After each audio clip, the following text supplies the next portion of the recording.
Agency বইলা দিল তাকে কোম্পানির ভিসা, আয়সা দেখে সাপ্লাই ভিসা। এজেন্সি বলল তাকে এজেন্ট ভিসা, তাই আয়সা দেখে সে কোম্পানির ভিসা। তাদের কথার সাথে মিল নাই। যে ভাই 5বার মেডিকেল করছি এ পর্যন্ত, জীবন শেষ। যে 5বার মেডিকেল করছি, একবারও আমার ভিসা আসে নাই। আমি কি মালয়েশিয়া যেতে পারবো না? দেখেন, আপনি 5বার পাসপোর্ট জমা দিয়েছেন, 5বার মেডিকেল করছেন। অনেক মানুষ, অনেকে দেখছি আপনার যে যে মালয়েশিয়া প্লান্টেশন সেক্টর চালু হইবার 3-4 মাস আগে কেউ দালালের মাধ্যমে, কেউ কারো আত্মীয় স্বজনের মাধ্যমে, কেউ এজেন্সির মাধ্যমে টাকা পয়সা জমা দিয়ে মেডিকেল করে রাখছে। আর ভাই আপনি ওই সময় কেন মেডিকেল করছেন?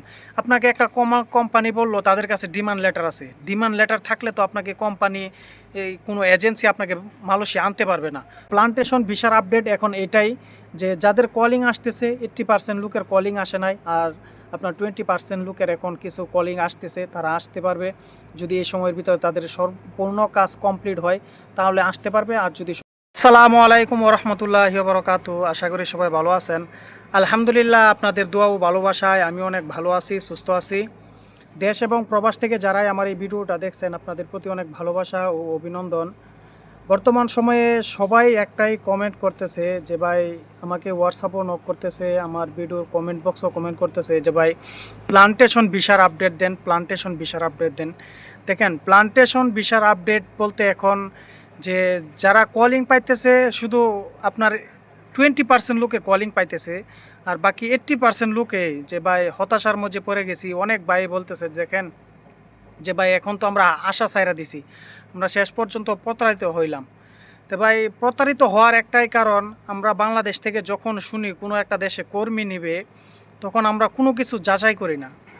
যে কোনো কিছু যাচাই না করার কারণে সবচাইতে বেশি একমাত্র এই বিদেশে গমন করার জন্য, বিদেশে আসার জন্য, এই প্রবাসে পাড়ি দেওয়ার জন্য একমাত্র আমাদের বাংলাদেশি ভাইয়েরাই সবচাইতে বেশি প্রতারিত হয়। এর এক নাম্বার কারণ, আমরা সঠিক কোনো যাচাই করি না। যখনই শুনি যে না প্রবাসী লোক নেবে, সেটা মালয়েশিয়া বা পৃথিবীর যে কোনো রাষ্ট্রে, যে কোনো দেশে, আমাদেরকে কোনো এজেন্সি কিংবা আমাদের পাড়া প্রতিবেশী দালাল, যেটাকে আমরা দালালি বলি, যে তারা বলল যে এমন একটা ফ্যাক্টরির ভিসা আছে, এমন একটা দেশ আছে, সেটা শুনলেই মাসে 50,000 60,000 টাকা বলার সাথে সাথেই আমরা কোনো কিছু যাচাই করি না।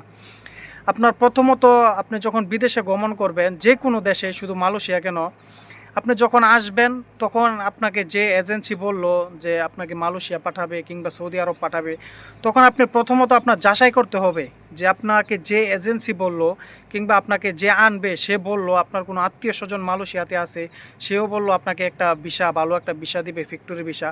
তখন আপনার যাচাই করতে হবে কোন এজেন্সির মাধ্যমে আপনাকে আনবে, কোন রিক্রুটিং এজেন্সির মাধ্যমে আনবে, সে কি বৈধ রিক্রুটিং এজেন্সি কিনা, সে কি আপনার যে সরকার থেকে, মন্ত্রণালয় থেকে অনুমতি পাইছে কি না কর্মী পাঠানোর জন্য। এগুলা সর্বপ্রথম আপনাদেরকে যাচাই করতে হবে, কারণ আমরা এগুলা যাচাই করি না। এগুলা যাচাই না করার কারণে সবচাইতে বেশি প্রতারিত হই আমরা। এটা আমাদের নিজেদের ব্যর্থতা। এখন অনেকেই বলতেছে যে ভাই প্লান্টেশন, কিছুদিন আগে আমাকে একটা ভাই কমেন্ট করে বলছে যে ভাই 5বার মেডিকেল করছি এ পর্যন্ত, জীবন শেষ। যে 5বার মেডিকেল করছি, একবারও আমার ভিসা আসে নাই। আমি কি মালয়েশিয়া যেতে পারবো না? দেখেন, আপনি 5বার পাসপোর্ট জমা দিয়েছেন, 5বার মেডিকেল করছেন। অনেক মানুষ, অনেকে দেখছি আপনার যে যে মালয়েশিয়া প্লান্টেশন সেক্টর চালু হইবার 3-4 মাস আগে কেউ দালালের মাধ্যমে, কেউ কারো আত্মীয় স্বজনের মাধ্যমে, কেউ এজেন্সির মাধ্যমে টাকা পয়সা জমা দিয়ে মেডিকেল করে রাখছে। আর ভাই আপনি ওই সময় কেন মেডিকেল করছেন? আপনাকে একটা কোম্পানি বললো তাদের কাছে ডিমান্ড লেটার আছে। ডিমান্ড লেটার থাকলে তো আপনাকে কোম্পানি, এই কোনো এজেন্সি আপনাকে মালয়েশিয়া আনতে পারবে না, বা কোনো দেশে আপনাকে নিতে পারবে না। কেন নিতে পারবে না? তার কাছে ডিমান্ড লেটার আছে। ডিমান্ড লেটার দিয়ে কি নেওয়া যাবে? ডিমান্ড লেটার দিয়ে কখনো আনা যাবে না। আপনার প্রথমে দেখতে হবে সেই রিক্রুটিং এজেন্সিটা আপনার যে মন্ত্রণালয় থেকে অনুমতি পাইছে কিনা, এবং মন্ত্রণালয় থেকে সে কতজন কর্মী নিতে পারবে, কোন কোম্পানিতে নেবে, কতজন কর্মী নেবে, কত টাকা খরচ হবে, ওইগুলো আপনাকে প্রথম যাচাই করতে হবে। ওইগুলা যাচাই না করে আপনাকে বলল সাথে সাথে পাসপোর্ট জমা দিয়ে দিলেন, যে আপনাকে এজেন্সি বললো 50,000 টাকা দিতে হবে, 1 লক্ষ টাকা দিতে হবে, দালাল বললো 1 লক্ষ টাকা দিয়ে দিলেন পাসপোর্টের সাথে। এগুলো তো অযথাই। এগুলো আমাদের নিজেদের বিপদ, আমরা নিজেদের কারণে আসে, যে বাস্তব কথা এগুলা। একমাত্র বাংলাদেশিরাই সবচাইতে বেশি প্রবাসে আসার জন্য প্রতারিত হয়, এটা আমাদের নিজেদের কারণে। এজন্য আপনারা যখনই এই যে দেখেন গত 2023-ও কতগুলা লোক যে আপনার কর্মী 18,000 কর্মী তারা আসতে পারে নাই। ওই সময় শুনছে যে মালয়েশিয়া লোক নিতেছে সকল সেক্টরে, শেষ পর্যায়ে অনেকে পাসপোর্ট জমা দিছে, 1 মাস 2 মাস থাকতে জমা দিছে, যে তাদের কলিংগুলা লাস্টে আসার কারণে তারা স্বল্প সময় আসতে পারে নাই। ওই সময় যদি তারা যাচাই বাছাই করতো যে আর মাত্র 2 মাস সময় বাকি আছে, যে রিক্রুটিং এজেন্সি অনুমোদন দিছে, এই সময়ের ভিতরে আমি কি যাইতে পারবো কিনা, এর মূল কারণ হলো আমরা যাচাই বাছাই করি না। তাছাড়া দেখেন এই মালয়েশিয়াতে অনেক প্রবাসী আইসা তারা যে এজেন্সি বললো এক কথা, এখানে আইসা দেখে আরেক কথা। এজেন্সি বইলা দিল তাকে কোম্পানির ভিসা, আইসা দেখে সাপ্লাই ভিসা। এজেন্সি বলল তাকে এজেন্ট ভিসা, তাই আইসা দেখে সে কোম্পানির ভিসা।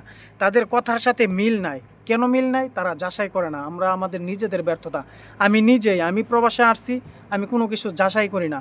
আর বর্তমানে এই প্রবাসে আইসা এখন বুঝতেছি আমার প্রথমত এই প্রবাসে আইসা ব্যর্থ হওয়ার একটাই কারণ, সেটা হলো আমার যাচাই বাছাই না করার কারণে। এজন্য প্রবাসে আসবেন, আপনি যখন প্রবাসে আপনি যে কোনো দেশে যান না কেন, আপনাকে যাচাই করবেন যে এই রিক্রুটিং এজেন্সিটা আপনাকে প্রবাসে পাঠাইতে পারবে কিনা, সে মন্ত্রণালয় থেকে অনুমতি পাইছে কিনা।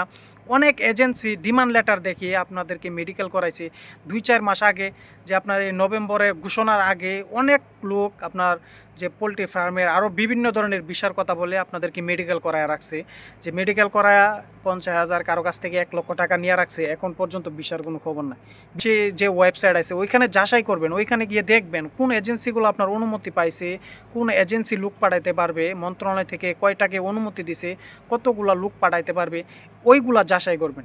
ওইগুলা যখন যাচাই করবেন তখন আপনি কখনো এই প্রবাসে আসতে গিয়ে প্রতারিত হইবেন না।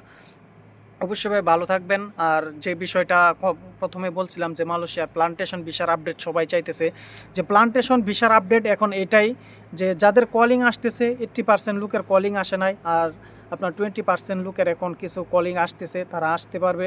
সময়ের ভিতরে তাদের সম্পূর্ণ কাজ কমপ্লিট হয় তাহলে আসতে পারবে, আর যদি সম্পূর্ণ কাজ কমপ্লিট না হয় তাহলে তো কিছু করার নাই। আবার এখন অনেকে বলতেছে যে ভাই সময় নাকি বাড়াবে, তারা শুনতেছে, এটা আপনি নিউজে শুনতেছেন, এটা সরকার থেকে কোনো ঘোষণা আসে নাই। যখন সরকার থেকে ঘোষণা আসবে তখন জানতে পারবেন।